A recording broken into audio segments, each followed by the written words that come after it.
So just in case you wonder if I ever fix things these days, I've fixed a few things this morning. So for one, I fixed my compressor. Davey, our painter, mobile painter, said to check these two capacitors in the top here, and this one was really deformed. You can see you might be able to see in the light, there's a dent there. It was really deformed. Got one of these on eBay for about 12 quid, I think it was. Just plugged it in, compressor works, so that's a win. I was going to transport it somewhere and have someone check it over or get a new electric motor, so I'll know that for future. Ideal. Second thing I've fixed this morning is the EOS. Those couple of stupid annoying things on it that it failed for. I've just fitted a new indicator lens on the mirror cap here, tested it and it is working. That's ideal. And I've just received the new switches for the headlight adjuster, and that is now, you won't be able to hear, but I can hear it moving about. Yeah, you might be able to just about hear it moving about. So that's sorted, so I can put this back together, take this down for an MOT. So those fixes didn't cost an awful lot. I think like 100 quid labour into peat, 50 quid for a spring, 50 quid for a tyre, so 200. So about 200, and I think with these bits, 250 quid, something like that. So yeah, not too bad, not too bad. If obviously I've got Pete back again to fit it back together again, it would have cost me more, but I've got enough time to do it. Well, I haven't got enough time to do it. I've got loads I need to do, but I will do it, and then we can get it down and get it re-MOT'd. Right, time for me to eat some humble pie. It's 5 o'clock. The lady that is coming for the EOS is coming tomorrow. I took it down for its re-MOT, and my indicator stopped working because the plug became loose, so I had to plug that back in again.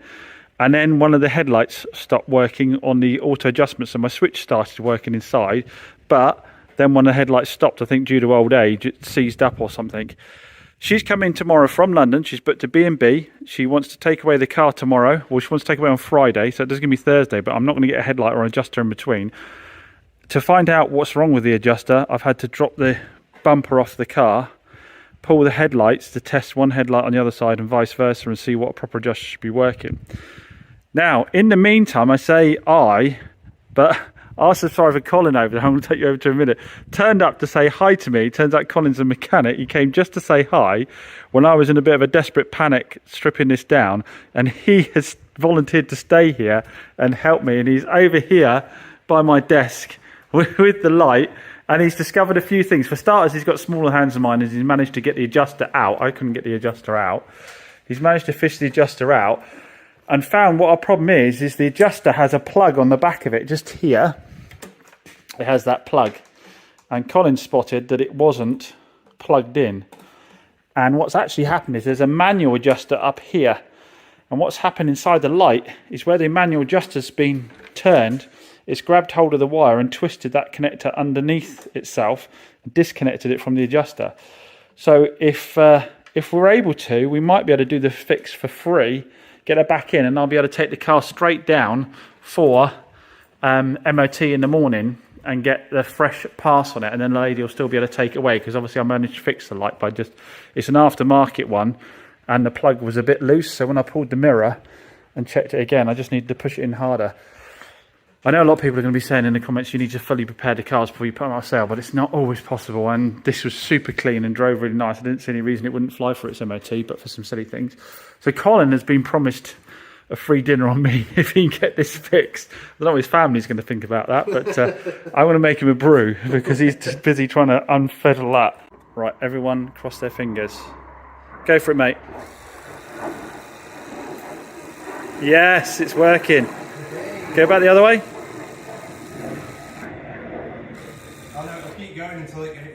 It'll just keep going. There you go. That's someone who knows what they're talking about.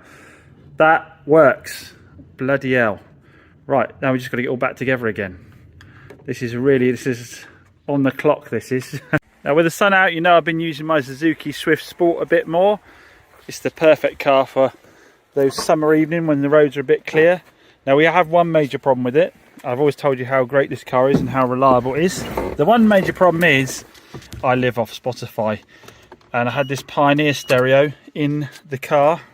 Why does it not want to turn on a second? Hold on. I had this Pioneer stereo fitted and the screen has gone on it. It powers up. I'll turn it off and back on again and show you. powers up, and then the screen breaks and I can't see anything at all. And I live off Spotify these days, streaming it to whatever car I'm in through the Bluetooth. So I need to get a head unit. Obviously, the rest of the car mechanically is sound as a pound, as these always are. But yeah, so I need, and it's obviously got this aftermarket surround in it as well to fit this head unit in. So I need to go and find another one the same size as that. But obviously, being my own car, you know, I don't really spend any money on my own car, so I'm not going to go and get another Pioneer unit. That came with another car fitted in. I just want the cheapest Bluetooth system I can get. I just need something to receive the Bluetooth signal to get to the speakers. So I'm going to go to the place I know is the lowest cost for pretty much everything. We're going to check out what we can find on Temu. And there we go, all installed. Took no time at all. So I can now charge my phone. I can plug in auxiliary. I've got my radio, my Bluetooth, my Android Auto, all set to go. What a bargain price that was as well, eh? And it sounds great. So I'm just clearing up the drums on the little automatic Renault Clio I've got because they look a bit tired like this. I'm just stone chipping it, so I've got the wheel off. So we'll have a chance to try out our new torque wrench from Temu. There we go. Also using one of my Temu purchases, which is the cordless little tyre inflator. So pop that on there. So get on your PC, get on your phone, download the Temu app now. And they have given me a code on screen now, exclusively for you. They give you a £100 coupon bundle for free. Thanks Temu for sponsoring Chop's Garage and for sorting me out a cracking new stereo. So massive thanks to Colin from last night. I did offer to take him out for dinner, but unfortunately I had to go back to his family, so I just took him for a quick pint. Got the headlights sorted, took it down to the MOT station this morning, and we've got a clean pass because the headlights and the indicator work now that I got the plug to stay in better. That was a bit of a drama. I really thought I was going to be in the hook for either paying that lady's B&B or paying for it to be transported up to London because the car wasn't going to be ready. But now she's not coming until tomorrow anyway. That said, I wouldn't be able to get a part in that time because apparently there was only like one headlight adjuster in the whole of the UK. What a weird thing that was. Someone must have been continuously manually adjusting that headlight, and it's caught the wire for the electric adjuster and wound it up and pulled the plug out of the electric headlight adjuster. Luckily, it didn't break it off. Otherwise, we'd have been in a world of hurt. But yeah, massive thanks to Colin. I have to say, I said to him to his face, I said, when you first turned up, you turned up just as I had found out I had this problem. I was like, please, no, I want to be polite, but I haven't got the time to be speaking to a subscriber right now. I need to sort this out. But luckily, the front end of the car came off really easily. The design for the clips on the wings is really nice. Unlike other cars where you have to really sort of pull, yank at them, and then they normally go back with an unsightly gap because the plastic's bent from you pulling it out. These went together really, really nicely. So that is all ready for her to pick up. What a drama, hey?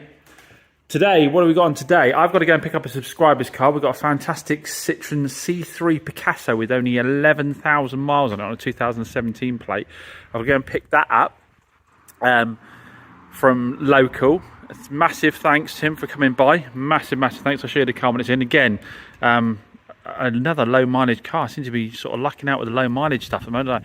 Just massive thanks again to anybody who messages me on the Instagram or on the website or phones me up or whatever, offering me their cars. It is a huge help to a one-man band like me to have subscribers offering me decent cars, because I don't have time to spend hours and hours on BCA and Facebook searching out for cars and then be lumbered with troublesome motors. So it's working really well as well, because a lot of subscribers end up buying the cars that other subscribers sell to me, so they end up getting a good car. The subscriber gets their car sold, no hassle. And in this occasion, I offered him, well, he's had £700 more than we buying a car would offer on the same car. So he's got more money out of it. He's got the convenience of me picking it up.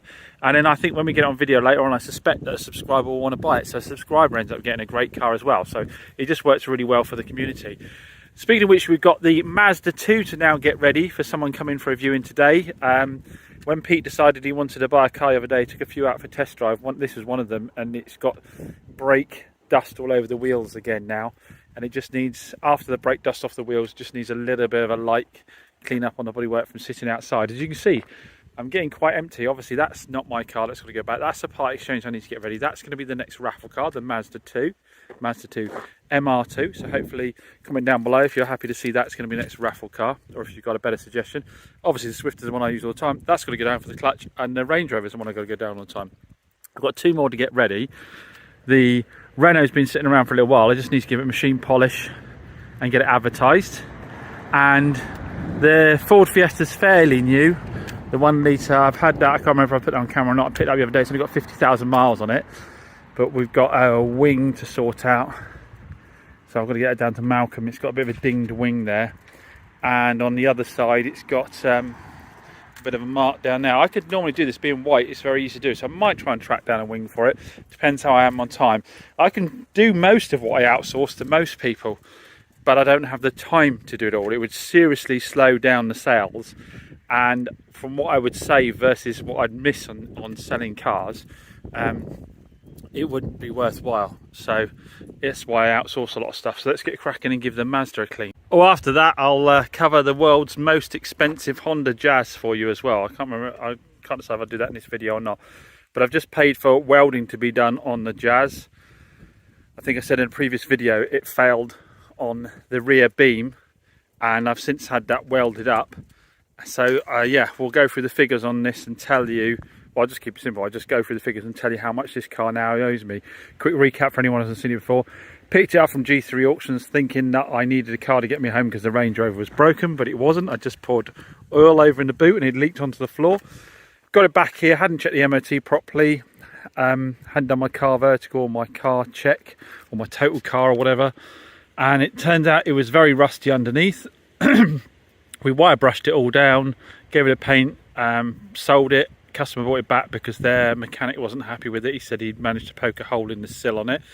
Thought it had a water leak as well, but it turned out, I remember I'd left my gym bottle in the back and it soaked the footwell. I forgot that at the time. So I took the car back anyway because they weren't happy with it. So got the sill welded, put it in for another MOT to get it properly checked over. And the MOT tester failed it for the rear beam. He wasn't worried about underbody corrosion on the rest of the car. He failed it for the rear beam, obviously because we'd wire brushed it and painted it down before and we'd welded the sill up.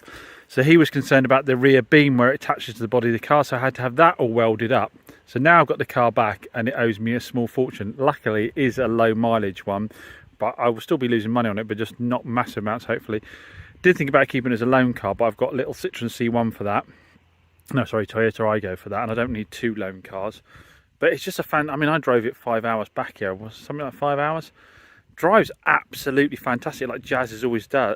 It's just the underbody of Jazzes that suffer. But now this one is properly sorted. But yeah, I'll share with you how much it's cost me to get it to that point, and show you once again why I should be leaving these types of cars at this age well alone. Well, that's possibly our last sale of the month, I'd have thought, unless something happens tomorrow. The little Mazda 2 has gone straight out. And that was thanks to a subscriber recommended a couple that haven't lived long in this area, recommended me as a dealer to come and see, so thanks for that. And they missed out on a couple of cars. They messaged me about a couple of cars before that they missed out on, and then they just asked for a recommendation of what I thought might suit their needs, and the Mazda 2 I thought would be a good match for them. They've come along, they said it was exactly as per my video. They were very kind about my walk around video, said the car's exactly as I said in my walk around video, and they took it for a test drive and were very happy. They'd said after my recommendation they went online to check out Mazdas because they didn't know much about Mazdas, and as per when people normally do that, I found that actually they've got a reputation for being incredibly reliable and owners loving them. They said it wasn't a brand they considered buying before. They'd looked at an Audi I had, and I forget what the other one was. But having looked at reviews on them, they found that they were very well thought of cars and had a really good reliability rating. And based on that and my recommendation it might suit them, they've come and given it a drive and like it very much, and took it away straight away because Royston will be happy. He won't be giving any grief. It was already MOT'd, it was already valeted, and it was all ready to go. So that was a fairly quick turnaround on. Lovely couple. She's starting up a chocolate business. I was recommended to her to do TikTok and YouTube because everybody is so massively supportive when you set up businesses like all you guys are. and so I recommended she get going with that. So if she does, I'll drop you guys a link sometime. So what have we got left? We've got the Clio to get done, the Fiesta to get done, and the Citroen C1 to get done, and the i20. So that's only 4 pieces of stock for next month. Obviously we've still got the Kia kicking around, the Fiat 500 and the Mercedes, and the EOS is going out tomorrow, and that's the ladies' Fiesta I'm selling on her behalf. So I probably need another 8 to 10 cars out there really to get through next month. So hopefully a few more of you will be filling out those forms on my website or giving me a message on Instagram about the cars you need to sell. That's the EOS just leaving. I've only got the corner rich bum. So lady just picked up the EOS. She's going back to Linton where she's stayed overnight and then heading back home tomorrow. She has part exchanged another EOS. As I said, these people like their EOSes, don't they? This is a 2-litre FSI. She seems to have lost her eye somewhere along the way. Taking it for a test drive. To be honest, it's no slower than the diesel. It's got plenty of poke in it. It's a DSG one again, and that's changing lovely. I've tried it both manual and auto. Tried the roof. The roof is working fine. She said she's had some repairs done to the roof already, and she's had some leak prevention done by a specialist, so she doesn't get leaking in the boot anymore. It's not that untidy. The leather seems to be peeling a little bit away from the top of the door cards. The alloys are really badly corroded, as in the paint has peeled off them. Obviously the alloy itself is not corroded, but the paint's peeled off them. Paintwork's not too bad at all. We do have a scrape on the front corner there, and we have an arch with some bubbling on it just here, but nothing outrageous. So it is a 56 plate. It's done 138,000 miles. She's had 2 cam belts done on it, so she's been looking after it. Leather isn't too bad really. Obviously it's a bit worn down here, but an EOS at completely the other end of the market. I'd have thought this is probably, if we were to do the paint, get a fresh MOT on it, give it a really good clean and a buff up. Got more pin in here, but I can heat that up, stick that back down again. What's it worth? Probably still 3,995, something like that, I'd have thought. It drives really, really nicely. I don't know whether I'll do it or not. Can't decide. But I'll probably sport it around for the weekend, I'd have thought. See if Mrs. Chops likes it. She likes to have a cheap little convertible during the summer. Something I can just trade out later on. So maybe she'll have it for a little bit, I'm not sure. Right, scrap that before everybody goes mental. It's not worth 3,995. Don't know where I got my valuation from that. It's probably worth about 2 to 2.5k, to be honest. Trade, full retail, maybe 2.5 with all the paint and the wheels done. If I don't do all of that and just sell it off pretty much as it is, it's probably worth somewhere in the region of, I don't know, 1,500 to 2,000, I'd have said. So cheap bit of motoring really.